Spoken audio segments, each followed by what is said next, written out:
Assalamu alaikum wa rahmatullahi wa barakatuh. In previous chapter, we had discussed about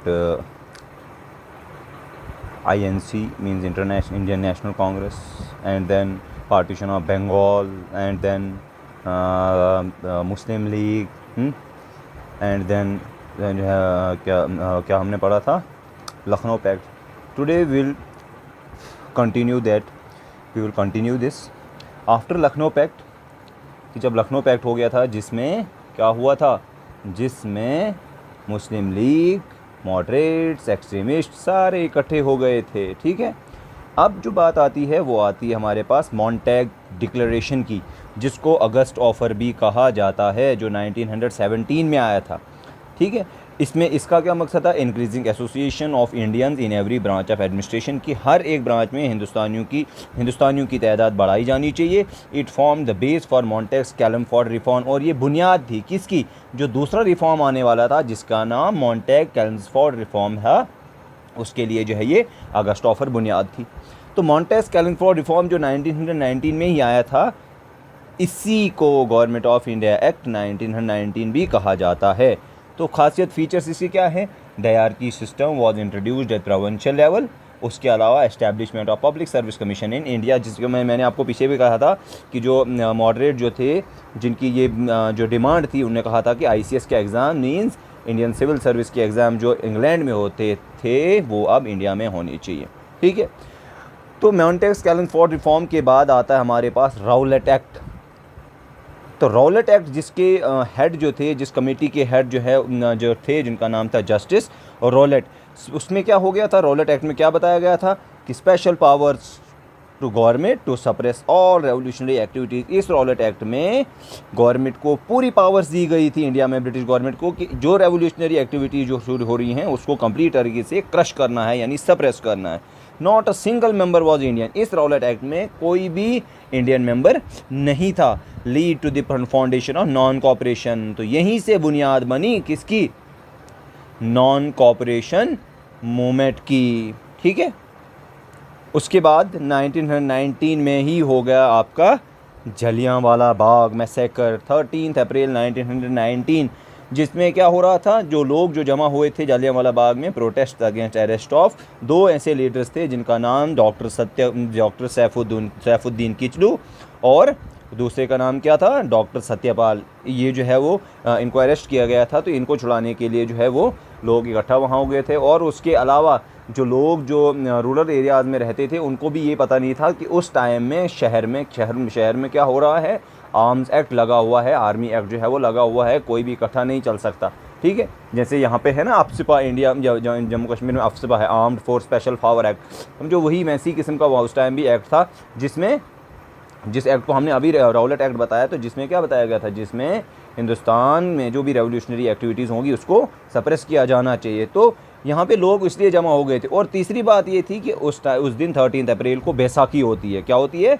Baisakhi होती है. तो उस festival को सेलिब्रेट करने के लिए भी लोग वहाँ पे जमा हो गए थे, थाउजेंड्स वर. और वहाँ पे क्या हो गया कि जनरल डायर जो उस टाइम आर्मी जनरल थे, उन्होंने ऑर्डर दिया अपने ट्रूप्स को कि वहाँ पे जो है वो लोगों पे जो है वो फायरिंग शुरू कर दी, और जितने भी एग्जिट पॉइंट जो है उसके बाग के वहाँ पे उनको बंद कर दिया.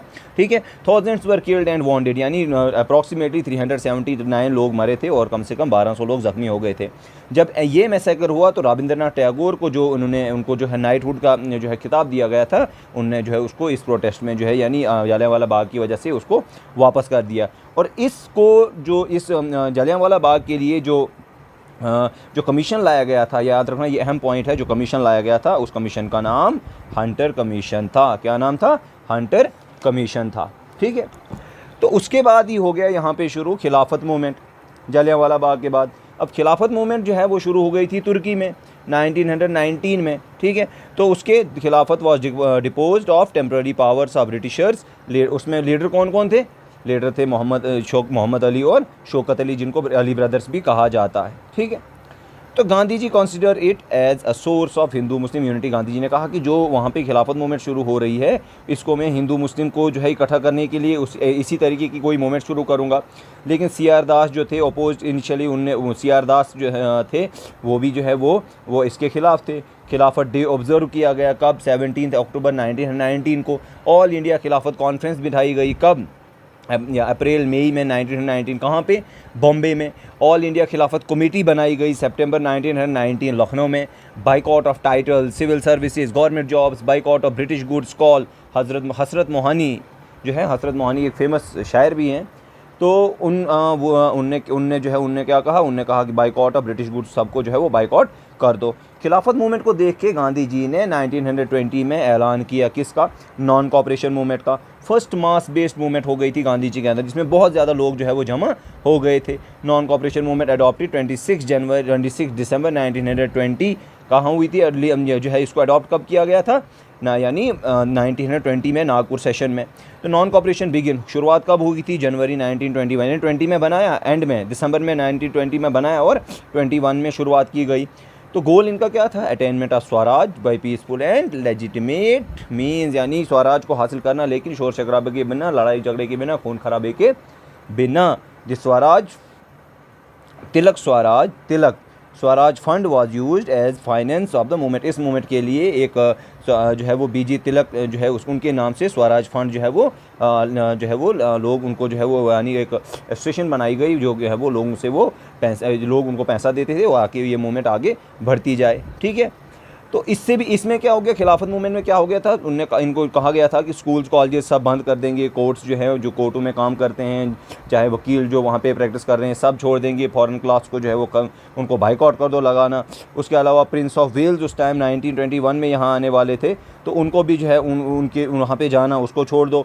पॉपुलराइजेशन ऑफ चरखा और खादी, जो खादी के कपड़े बनाए जाते, और चरखा आपने देखा होगा गांधी जी का जो है वो, गांधी पे जो है वो दिखाया गया है। तो वो चरखा जो है उनने वो दिखाया, लोगों को बताया कि इस तरीके से आप जो है वो खादी के कपड़े तैयार कर सकते हो। ठीक है, डिमांड इनकी क्या थी? ये कहते थे हमें कंप्लीट स्वराज चाहिए। ठीक है, क्या चाहिए हमें? कंप्लीट स्वराज मीन्स अब हमें चाहिए फुली इंडिपेंडेंस। लेकिन नॉन कॉपरेशन मूवमेंट में ही कुछ लोगों ने इस मूवमेंट में जो है वो क्या हो गया, थोड़ा सा जो है वो ये मूवमेंट जो है वो बिगड़ कहाँ गई? ये मूवमेंट बिगड़ गई 5 फरवरी 1922 चोरी चौराहे में इंसिडेंट हो गया था, जो गोरखपुर यूपी में जगह थी। तो उसमें क्या हो गया? 22 पुलिसमैन जो थे वो जो है वो मारे गए। और 1922 में गांधी जी ने इस मूवमेंट को जो है वो क्या किया?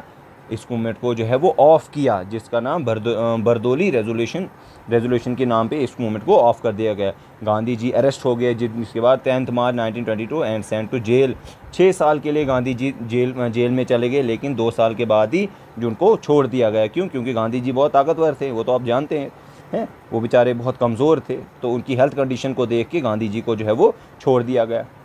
अब 6 साल के बाद सीधे 27 पे आते हैं फिर। तो उसी टाइम आया साइमन कमीशन।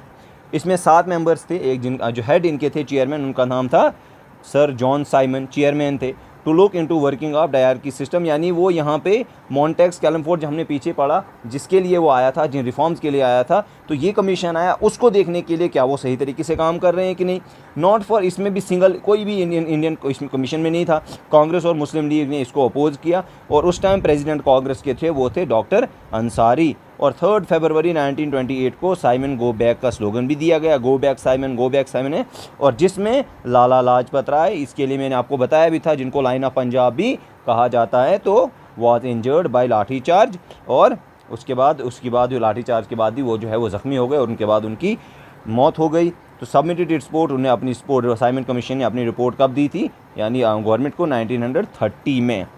तो 1927 के बाद आता है आपका 1928। देखो सीक्वेंस में चल रहा है ना, 1922 6 साल जेल, फिर 1927, ठीक है, 2 साल के बाद फिर 1928।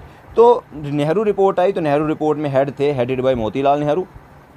रेस्पॉन्स टू साइमन कमीशन, जो साइमन कमीशन ने ऊपर बताया उसका रेस्पॉन्स ये था। इसके बारे में ये जो है रिपोर्ट दी गई।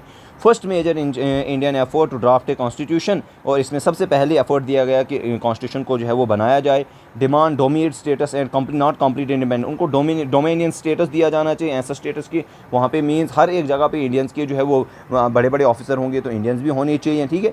Demand universal suffrage, voting rights उनको मिलने चाहिए। To discuss Nehru report all party meeting was held at Calcutta में, सारे लोग जो कांग्रेस के थे वो मिले 1928 में, ताकि नेहरू की रिपोर्ट, नेहरू ने जो रिपोर्ट दी है उस पर डिस्कशन किया जाए।